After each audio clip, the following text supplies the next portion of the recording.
எனதுமே கையில் வச்சுன்னு பாருங்க, இதாங்க வல்லாரை. இங்கே வந்து கமெண்டில் பார்த்தீங்கன்னா வல்லாரை வேணும், எனக்கு கீரை வேணும், விதை வேணும் அப்படின்னு கேட்டிருந்தீங்க. சரி, உங்களுக்காகவே இந்த ஃபுல் வீடியோ போட்டுடலான்னு வீடியோ போட்டாச்சுங்க.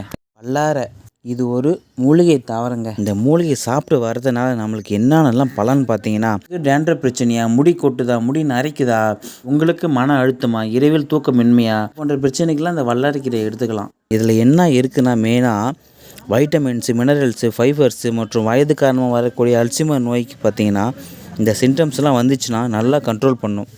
சிறுநீரக பிரச்சனையா, உடல் வந்து மெலிவாக இருக்கிறீங்களா, இதுக்கெல்லாம் வந்து இந்த வல்லாரை கீரையை எடுத்துக்கலாம். அது மட்டும் இல்லாமல் ரத்தத்தை வேகமாக விருத்திப்படுத்தி அது ரத்தத்தினோட அளவு வந்து அதிகரிக்குதுங்க. நரம்பு சம்மந்தப்பட்ட பிரச்சனை சரி செய்யறதுக்கும் தோல் சம்மந்தப்பட்ட பிரச்சனை வந்து குணப்படுத்தக்கூடிய ஆற்றல் உண்டு இந்த வல்லாரை கீரைக்கு. இந்த வெட்டை சூடு போன்ற பிரச்சனைகளை சரி செய்யும். வயிற்றில் இருக்கக்கூடிய வயிற்றுப்புண்ணு, இந்த அல்சரு, அப்புறம் சூட்டுனா வரக்கூடிய இந்த கண் எரிச்சல், தோல் பிரச்சனை இதெல்லாம் வந்து சரி செய்யும். மூளை வளர்ச்சிக்கு பார்த்திங்கன்னா இந்த வல்லாரை கீரையை எடுத்து வந்தாலே சுறுசுறுப்பாக இருக்கலாம், ஞாபக சக்தியோடு இருக்கலாம். பள்ளி வயதில் பசங்கள்லாம் வந்து அதிகமாக மறந்துடுவாங்க, அவங்களுக்குலாம் வந்து இந்த வல்லாரை கீரையை கொடுக்கலாம்.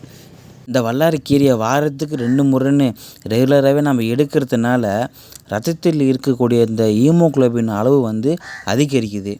இது எப்படி சாப்பிட்றதுனா, ஒன்று பவுடராக சாப்பிட்லாம், அப்படி இல்லைனா கீரையாக சமைச்சு சாப்பிட்லாம், பச்சையாக க்ளீன் பண்ணி சாப்பிட்லாம்.